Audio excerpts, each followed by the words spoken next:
Assalamualaikum warahmatullahi wabarakatuh.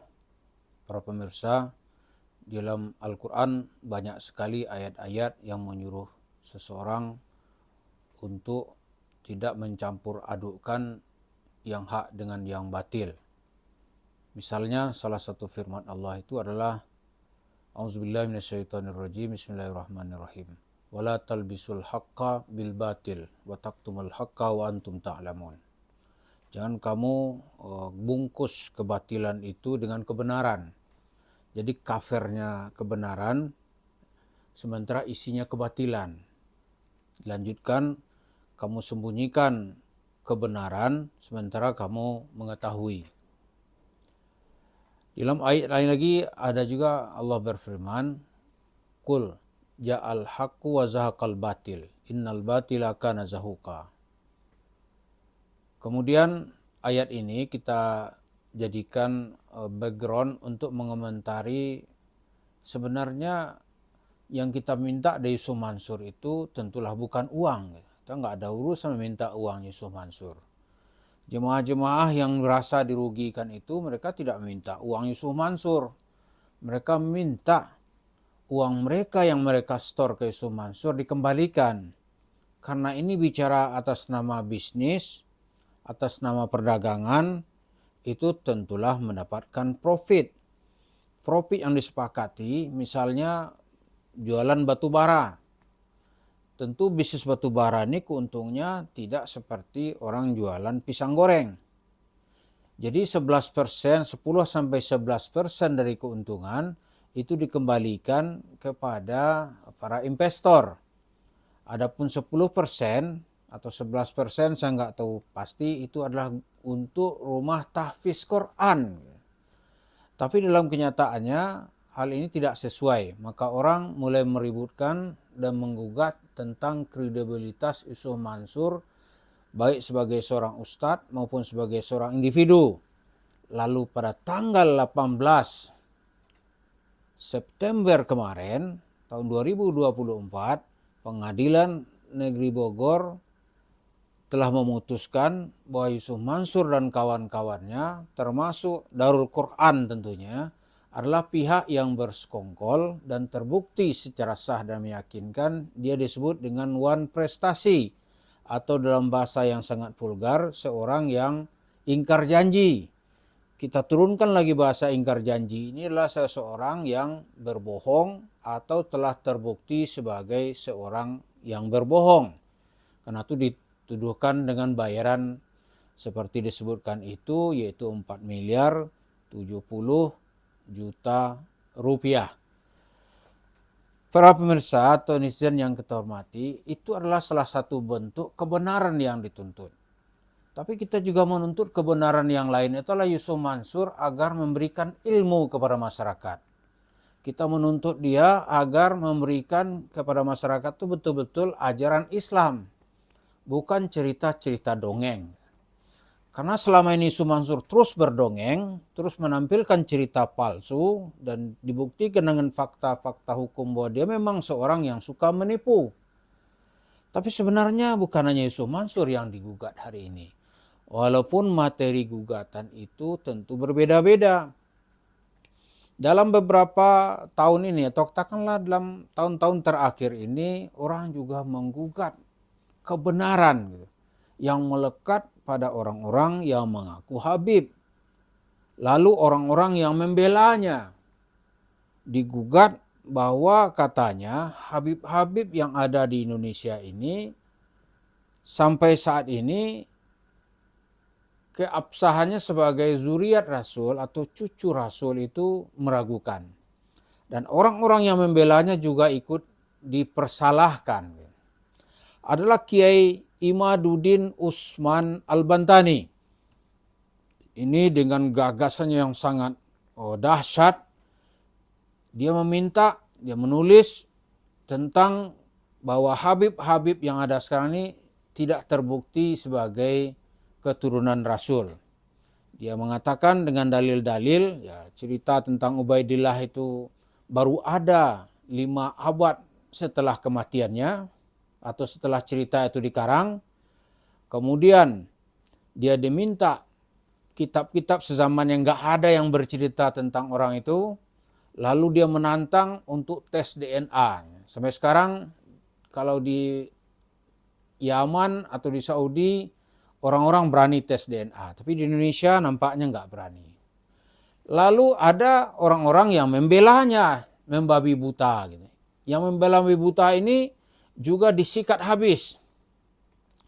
Yang membela ini, yang pertama yang juga kena dalam lingkaran ini, dianggap tidak berada dalam manhaj yang benar dalam beragama. Yang pertama yaitu Buya Yahya. Buya Yahya ini dikenal di Cirebon dengan channel tetapnya yaitu Al-Bahjah TV. Dia juga punya pesantren. Oleh Kiai Imaduddin Usman, ini Buya Yahya ini diserang habis. Kenapa? Dia mengatakan Buya Yahya ini hanya sebagai trending saja, marketing. Gitu. Karena Buya Yahya tidak bisa memberi jawaban yang lugas ketika orang bertanya, benar nggak sesepuh atau imam kelompok Balawi ini mi'raj ke langit 70 kali dalam semalam. Sementara Nabi seumur hidupnya hanya 1 kali. Buya Yahya tidak bisa menjawabnya. Malah yang bertanya yang disalahkan, jangan itu pertanyaannya. Kenapa itu dibanding-bandingkan? Maka Buya Yahya ini menjadi sasaran. Gitu. Lalu dia mengatakan menghormati zuriat Nabi itu hukumnya wajib. Ya, semua orang kata Kiai Imaduddin Usman, kita menghormati zuriat Nabi. Tapi benar gak kaum Ba'lawi itu sebagai zuriat Nabi? Itu yang persoalan. Kalau Ustadz Abdus Somad, UAS, itu juga tidak lepas dari serangan Kiai Imaduddin. Dan juga kelompok-kelompok lain yang menyerang UAS. Serangan yang terakhir itu yang saya dengar itu adalah pernyataan Ustadz Dr. Abdus Somad, LC, Master Fil Hadis. Itu adalah ungkapannya yang membuat kita kadang-kadang juga susah untuk mikirnya gitu. Kata Abdus Somad, di Tahrim itu jalan tidak diaspal bukan karena pemerintah tidak ada uang. Pemerintah banyak uang. Jalan diaspal supaya jejak para wali tidak hilang. Ini saya Ustadz Abdus Somad ini diserang ini seperti tulang rusuk saya juga yang kena ini. Kenapa? Nahnu Azhariyun. Tapi begitu dia kemukakan statement Abdus Somad, awak pun terduduk rasanya gimana membalasnya ini. Karena kita tahu Yaman itu ya semenjak dia menjadi negeri merdeka itu nggak pernah stabil. Yaman Utara Selatan itu kan lama berperang dulu tuh. Kemudian dalam jangka waktu yang cukup lama dipimpin oleh Presiden Ali Abdullah Saleh. Lalu sekarang Yaman terlibat dalam perang. Perang antara kelompok yang pro demokrasi dan kelompok Hutsi. Gitu. Jadilah negeri Yaman itu negeri Arab yang miskin. Nah, negeri miskin biasanya kan pembangunan fisik biasanya banyak yang terlantar. Nah, oleh Abdus Somad ngeles itu bukan karena nggak ada uang, gitu. Tapi biar jejak para walinya itu nggak hilang. Ini saya juga nggak habis pikir ini. Karena itu di mana-mana Ustadz Abdus Somad diserang orang. Kalau kita boleh ya, laukana andi ra'yun, jas ra'i yani, mus nasihah. Ana la astati an unasihukum ya fadilatul syekh ad-doktor Abdus Somad. Ana rajul sagir ya, anta rajul kabir. Karena itu saya punya pendapat saja. Pendapat saya adalah kun azharian. Ente jadi orang Azhar aja lah. Nggak usah lah masuk ke wilayah-wilayah yang banyak kontroversinya. Ini banyak lagi yang akan diungkap orang lain ini. Khususnya perpolitikan tahun 2019. Antum ketika itu ada di mana gitu. Jadi kalau usul kita, ini usul nih bukan pendapat. Ya kembali ke jalur Azhar aja lah. So kalau enggak telinganya itu merah tuh diserang-serang antum sama orang. Oh ini ahli hadis. Kok nalarnya nggak ada? Aduh, saya pusing juga itu. Yang kedua yang diserang lagi itu adalah, yang ketiga maksudnya, selain Buya Yahya, Ustadz Abdul Samad, ada lagi Ustadz Adi Hidayat. Yang selama ini kita bangga-banggakan ahli hafal Quran. Lembaran kanan atas, halaman sekian, lembaran 3 baris dari bawah. Ya, hebat sekali itu. Tapi terakhir ini ketika dia masuk ke wilayah sejarah, sejarah yang berkonotasi politik kebangsaan, itu kesan orang seadidaknya hanyalah seorang cocokmologi gitu. Dia nggak ada ilmu tapi mencoba memasuki wilayah yang dia nggak ada ilmu.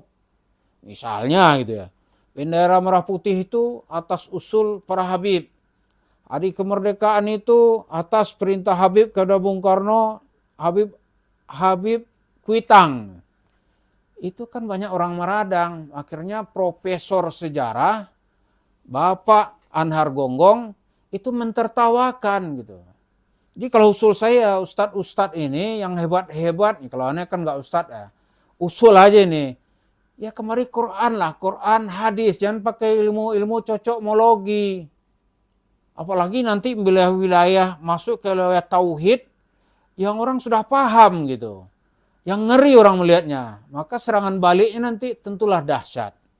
Karena di belakang Ustadz Hidayat itu sekarang dia bergabung dengan Ormas Muhammadiyah. Gitu. Maka pendapatnya ada Waliul Kutub naik haji, dia datang ke Madinah, kuburan Rasul terbelah. Gitu. Rasul keluar lantas mencium lutut sang wali. Ini orang-orang nggak paham ini. Jadi malah dilihat ini sebuah pemikiran sesat bisa-bisa ini. Karena itu ya kalau usul kita, kebenaran itu tentulah yang datang dari Al-Quran dan Sunnah. Jadi kembalilah ke jalur itu aja lah. Maka antum-antum ini sebagai kibaril ulama, kibaril mufakirin, tentulah pada tempat yang sangat tinggi. Dan ana tidak reda kalau antum-antum direndahkan oleh masyarakat karena pernyataan-pernyataannya membuat orang lain menjadi berpikiran seperti itu. Terima kasih, mudah-mudahan kebenaran ini terus kita tegakkan siapapun yang memegangnya. Dan kebatilan itu pasti akan diserang di tangan siapapun berada. Walaupun kebatilan itu berada di jubahnya para ustadz, habib, atau kiai. Seperti yang kita lihat dalam tahun-tahun belakangan ini, dunia informasi terbuka, kebenaran menjadi milik individu. Kalau kita perbandingkan, kalau Yusuf Mansur itu kesalahannya besar. Selain dia membawa cerita kebodohan, tapi di belakangnya juga membawa unsur-unsur penipuan gitu. Duit orang. Dan ujung-ujungnya nanti berwujud dalam bentuk warung stick and shake. Oh, itu masih bergulat orang tuh. Tapi kalau Buya Yahya tidak ada terdengar. Ustadz Abdul Samad ya relatif tidak ada unsur-unsur orang rugi atau digugat, nggak ada. Ustadz Adi Hidayat juga nggak ada. Dia mungkin salah dalam atau berbeda di dalam berpaham, tapi tidak ada kriminal yang mengikuti tingkahnya. Gitu. Itu perbedaannya. Kalau Yusuf Mansur ada unsur-unsur kriminal yang terus bergulir di berbagai pengadilan. Terima kasih. Mudah-mudahan apa yang terjadi ini seperti Yusuf Mansur, warung stick and shake-nya itu terus akan dipersoalkan karena duitnya berasal dari duit investasi para jemaah. Terima kasih. Assalamualaikum warahmatullahi wabarakatuh.